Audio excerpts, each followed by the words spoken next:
No one is being asked, go live on the mountain and give up your job. No, that everything. Because you realize at some point, it was never really that.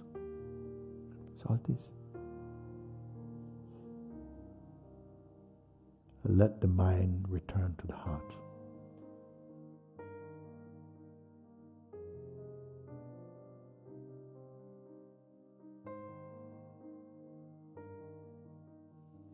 One of my favorite things that you say is nothing, not an atom, can move outside of the will of God. Yes.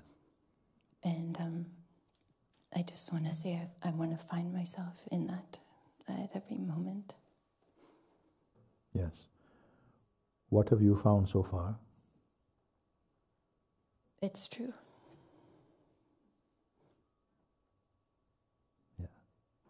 It's almost as though to find yourself, we have to remove something. Like you have to forget yourself. I don't want to leave it with those words because they're easily misunderstood. But somehow we have to let go of all the ideas we have about ourselves. And I feel this, I'm so happy because I feel the exercise has been offered without having to explain and to make more concepts about it, moves directly into that space. Because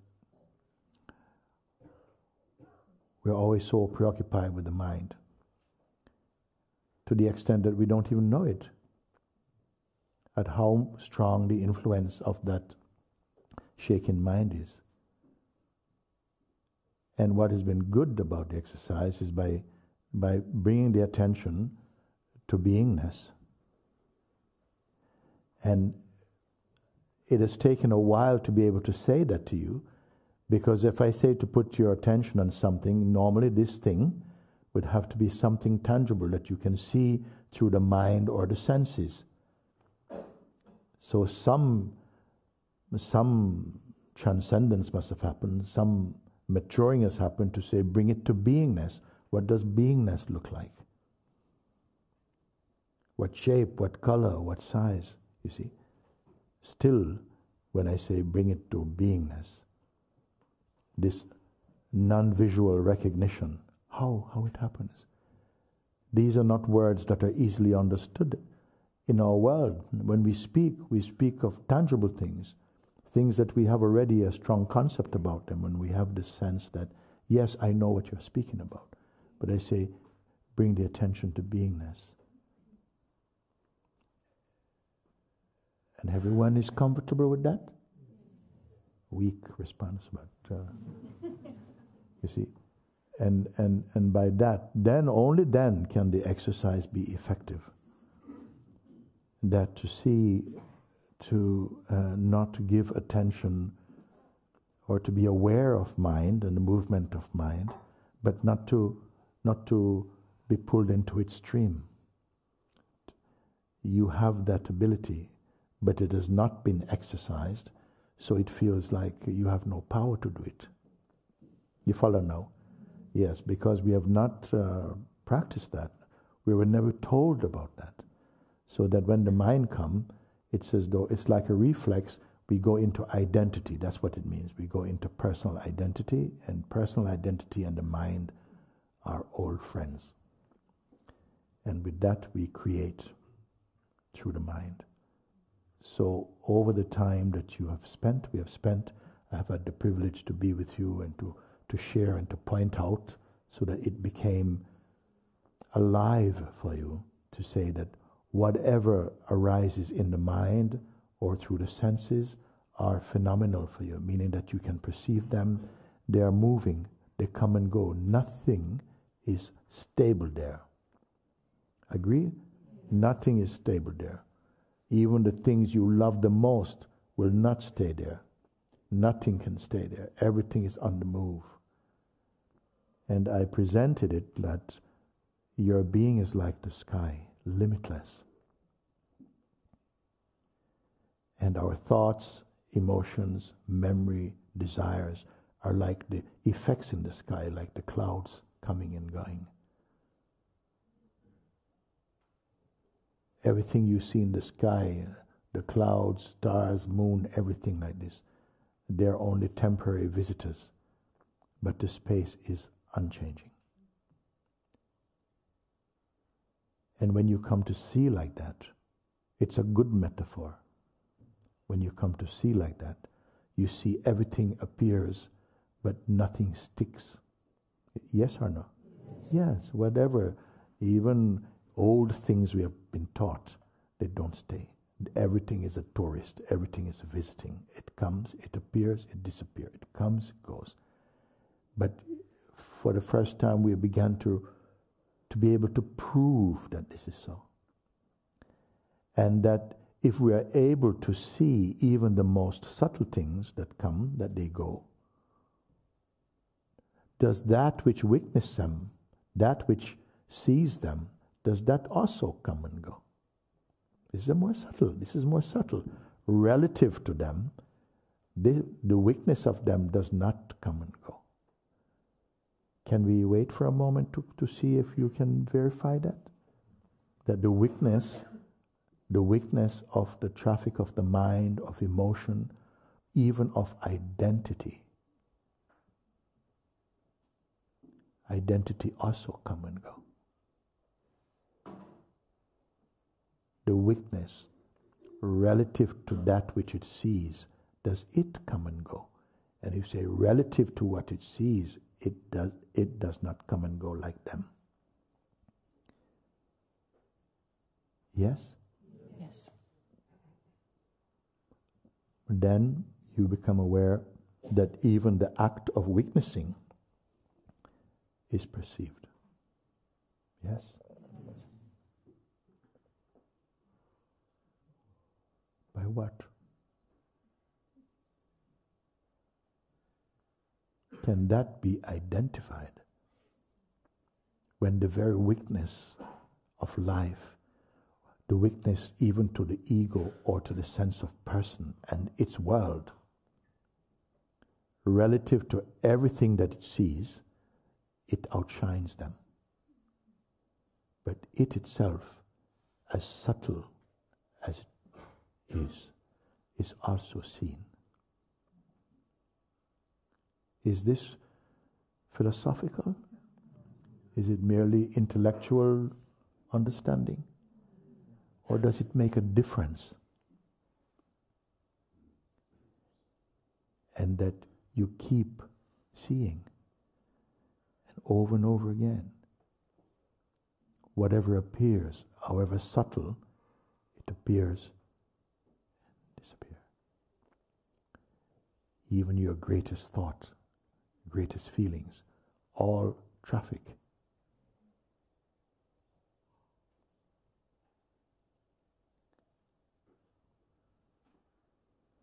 That even the function of witnessing, the act of witnessing, is perceived. What remains? Is it personal or impersonal? Only you must say. No one must say for you. Only you can say. You being what?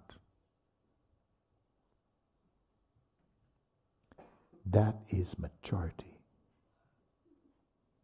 That is the maturity of being. Then in my view, why you came to the earth? Is it to find out something more than this? Whatever we have possessed will be dispossessed. Whatever come will go.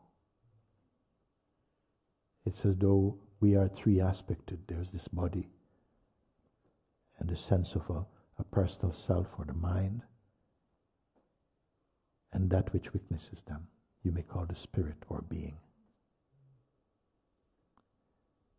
One of them belongs to time.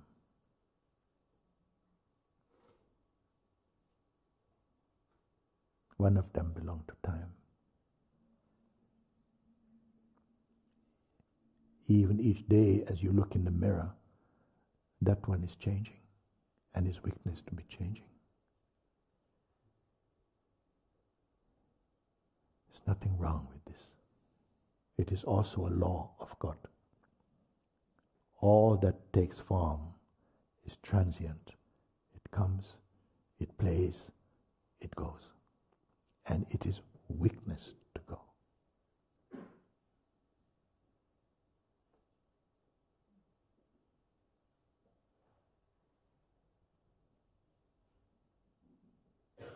Seeing that clearly, it would seem unwise to tie ourselves to the transient. Not curse it. No one should curse. But observe.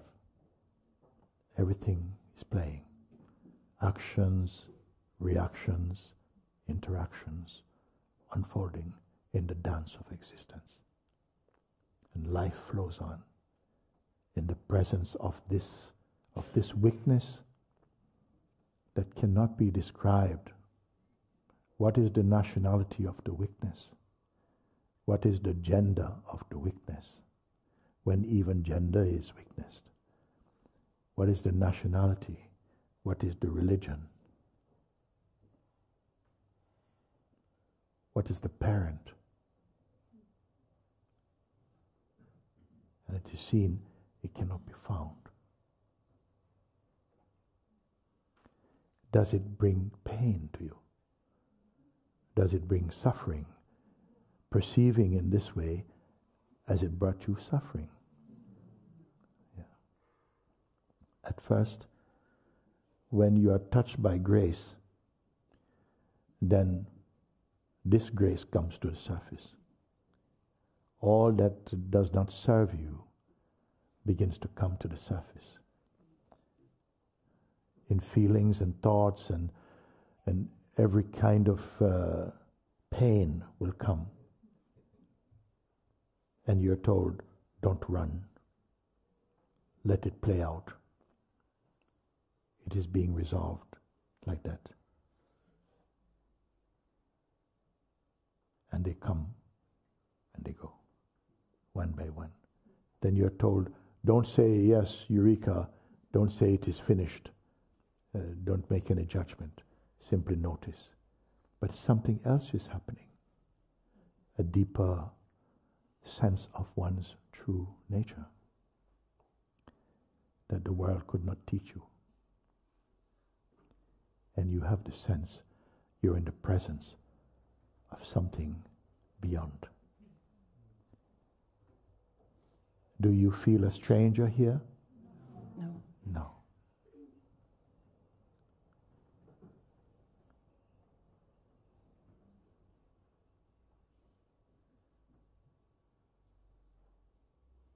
Can we write an autobiography of beingness?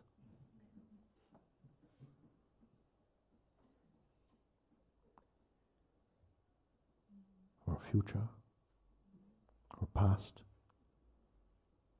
Well, I will tell you, if you're feeling this with profundity, it's because you are mature enough to feel this.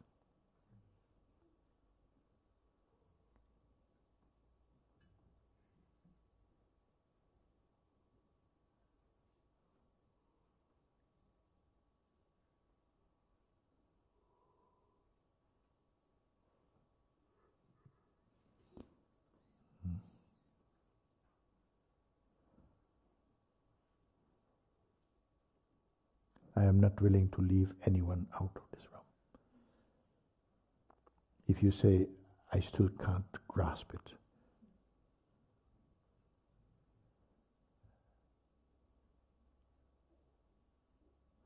it cannot be grasped tangibly.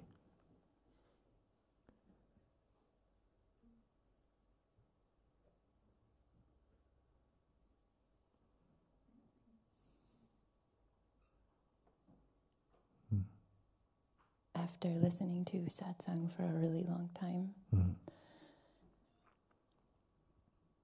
it's like it somehow didn't get digested. Yes.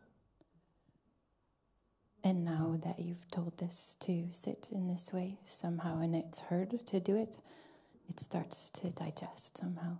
Yes.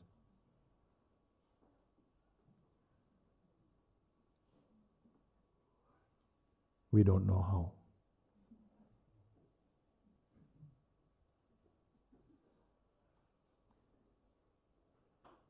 Thankfully. Because then the mind will take it and analyze it to death. But it's like a miracle. Just sitting. Who told us just to sit and pay attention and don't go with, watch the mind, but don't get too involved?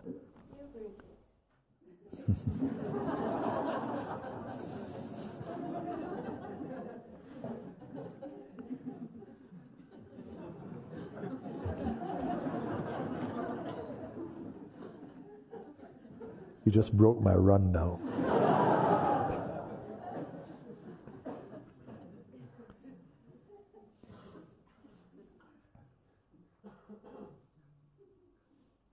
But nobody told me growing up.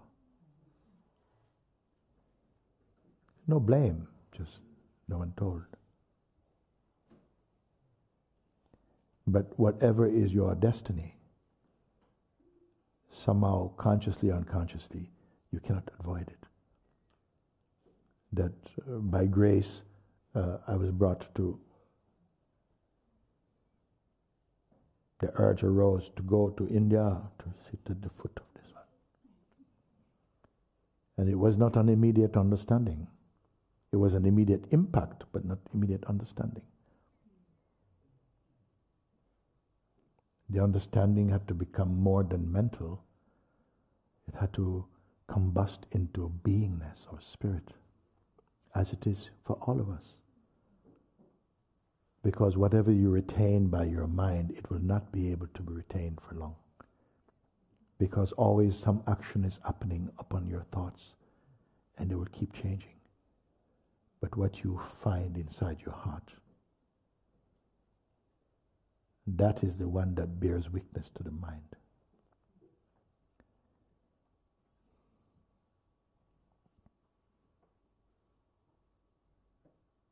And you said the other day in satsang you used to go into the McDonald's. Yes. Well, okay, you are exposing me, and because there was a time, and I say it because you also should be able to relate to that, you know, that I would go out walking. I was not used to going walking. If I go walking, it would always be like going somewhere. But I started walking without going somewhere. And I'd find myself out sometimes in the town, and this urge will come that I need to be with God. Like, I need to. Okay? So, and then needing to be discreet also. So, I don't know anywhere in my town I can be like that. So, you know, Maki's. And I would just go into the bathroom, close the door, and be just grateful. It was just gratitude. I cannot remember any prayer. Just gratitude. Gratitude that I could be experiencing what is in my heart so powerfully.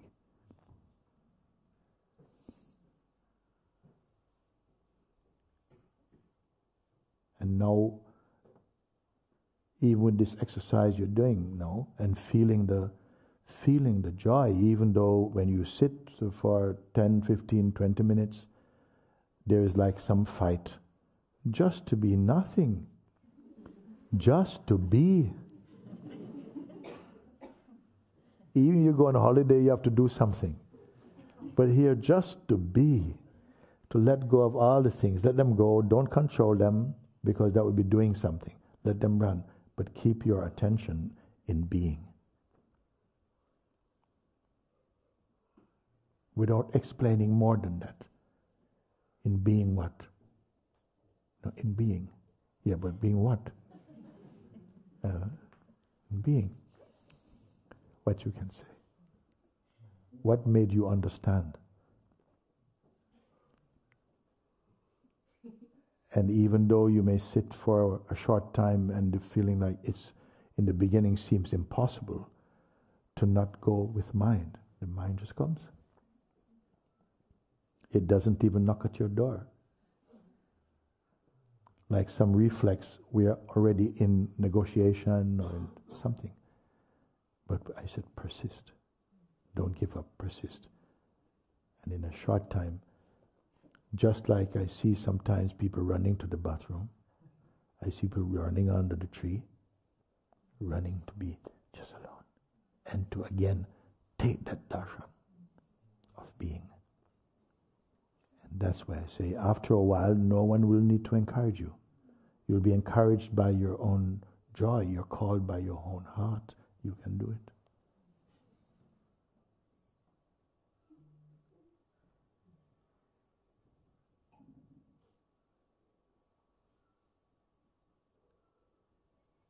And we don't know how to evaluate any progress even.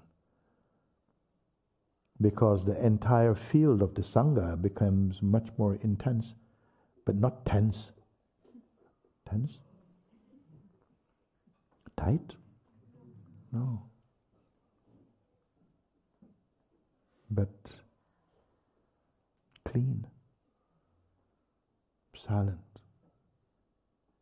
present, awake, happy.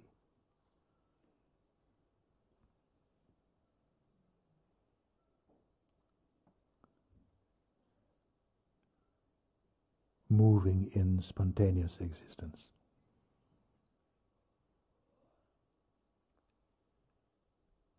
We were not taught this.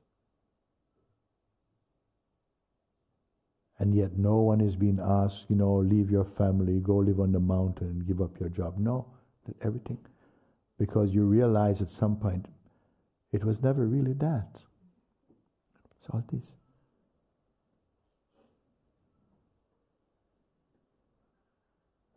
Let the mind return to the heart.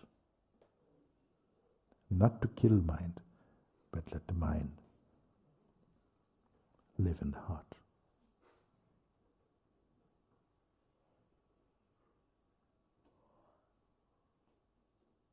Also, you made this prayer to take away all the concepts. Yes. Yeah. That's a very powerful one. Who is going to ask that? Normally our concepts are treasures for a while. But you have seen something to make this prayer. Neutralize all these concepts. Too many concepts. And we live in some conceptual prison. Too much ideas, too much opinions, too many concepts. How can you be without them? Well, happy, light, free, spontaneous, fresh, loving, wise, kind, confident in existence.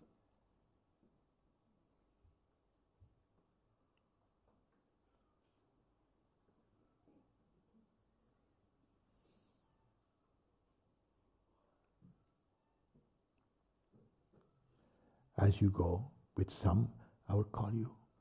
I want to tell you something. To come fully in. Not by running away from the world.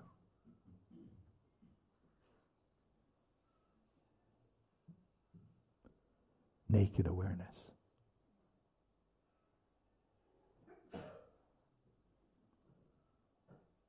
Indescribable.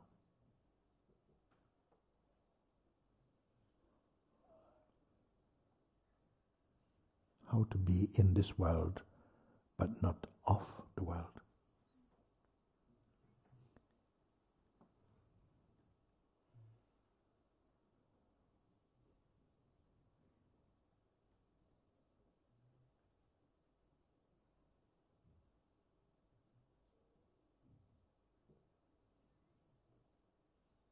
At some point, some few, a rare one maybe, will ask, We'll make this prayer.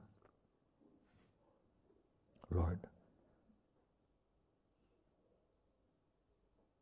dissolve this message of personhood and this limitations and world, this arrogance. Delete that message of egohood in me. Replace me with you.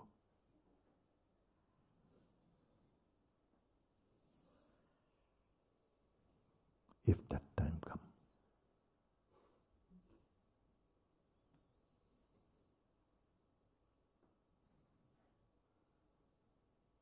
That's the true human being.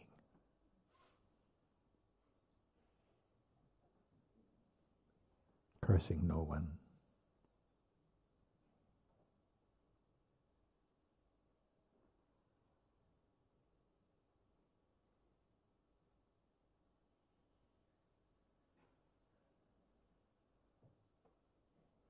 As soon as your heart opens for this, power comes in.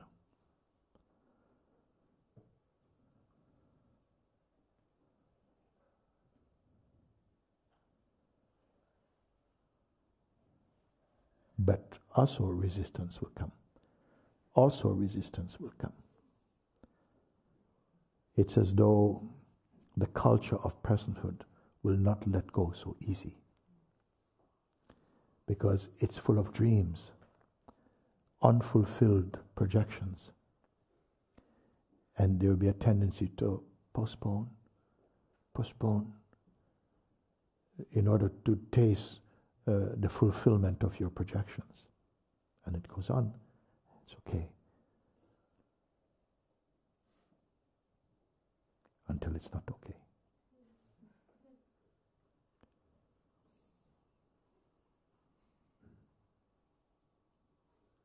This freedom God gives. Free to be free, free to be bound.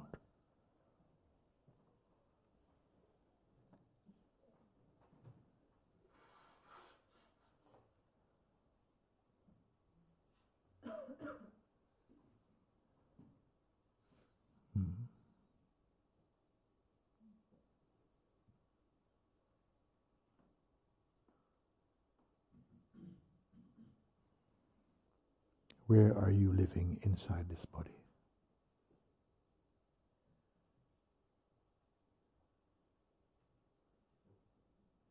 And where are you not?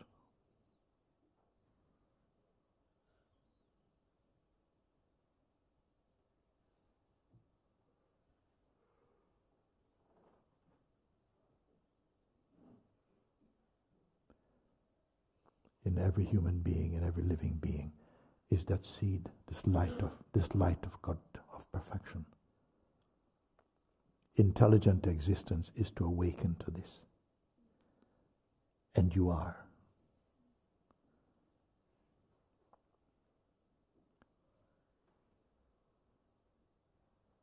To perceive the resistance, the reluctance, the hesitation, the fear.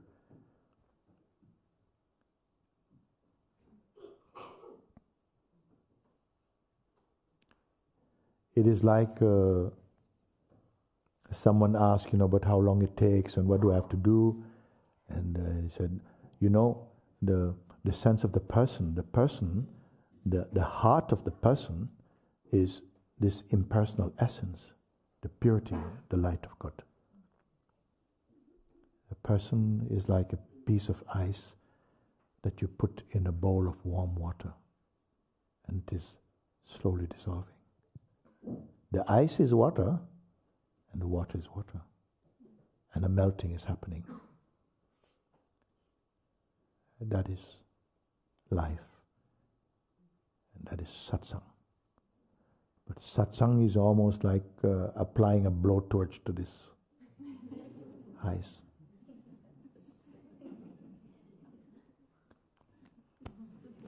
I don't know if it's a good example though. Why? Because the ice asked for it. Yes or not? Yes. Good. That's a good yes. Okay. Thank you, Nirma. So you all know, and just to refresh, just to keep again bringing your attention, just you have to bring it. The beingness is already here. The sense of being is always here. It's more here than your mind. And it's everywhere. It cannot leave. So sometimes it might feel I can't find my being, but that's because of the way of thinking. Your beingness means yourself. You're always here. Even if you feel lost, you're still here. So the sense of being is here. And now I ask you now, just try and pay attention, not a visual attention, not to things, but just rest only in your aloneness, without any images or any stories like that. And you will see that mind will come, and the attention wants to go to the mind, wants to go to the mind. It's used to it. And I said, no, just keep bringing it back to just being here. No stories, no memories, no pictures, just like empty but awake. Now, we're so not used to it that what tends to happen is very often we start to feel like sleepy sometimes. And I said, no, that's not sleep. It's false sleep. The mind is rebelling a little bit like that. So just you be aware and just keep doing. It's going to get easier and easier just as we are sitting. You'll watch.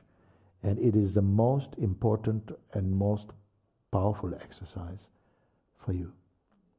It will transform the quality of your sense of existence. And then I'll encourage you to stay with it, to keep it. We started this some while ago, and they say each day, for many people, most here now, they made that commitment. Yes, I'll do it for at least half an hour. You can do it for 15 minutes if you want, but learn to sit and just watch this. And it's the most powerful exercise, so much so that you will want to keep doing it because of the impact of it, the power of it, the grace of it. And it's not about many words. It's not any words, actually. But it will transport the mind into the presence of God. The presence of God and your own beingness are a oneness. And there's no one who could do this exercise and stay with it and not feel. Of course, you'll find resistance because the mind is used to a lot of resistance when it comes to, but it's only initially. It plays like that. Actually, the mind longs to be in the heart. But out of bad habit, resistance became like a reflex. So when I ask you to keep your attention just on the sense of being, and I'll start really with 5 minutes at first. And you can close or open your eyes, but just to be with this. And I will use the bell to start and the bell to finish. And occasionally you might hear me with this. If I do this, that's just empty. Just like, it's nothing. Empty. Stay empty. Just this sound you will hear. And it's like, don't touch anything. Stay empty. But awake and clear. Okay, so we start 5 minutes.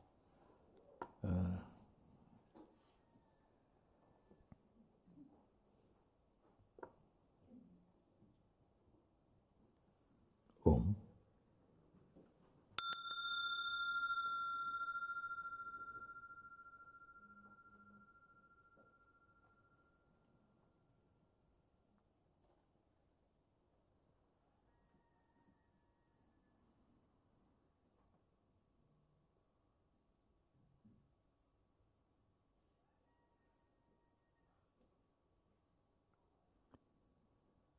Do not fight the senses. Simply stay empty.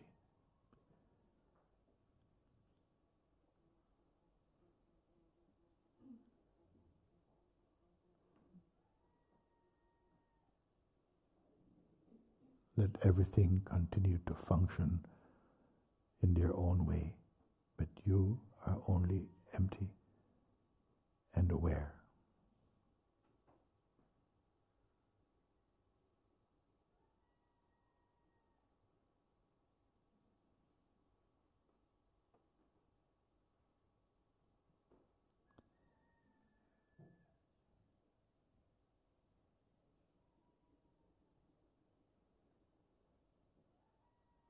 No imagination.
Don't think.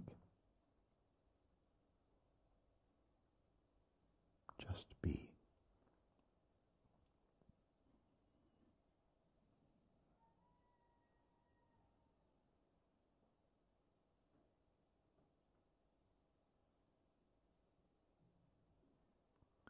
Beingness is not an action taken. Though there's some effort, seemingly just to avoid the mind.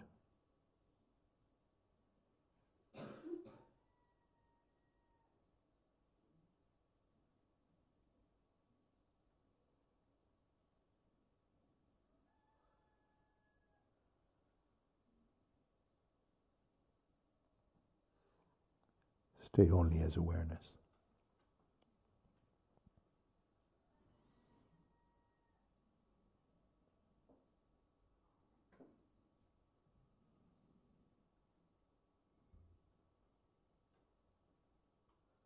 Don't worry if there's a sense of difficulty. Don't pay any attention to that.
Clear, clean, empty.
Oh.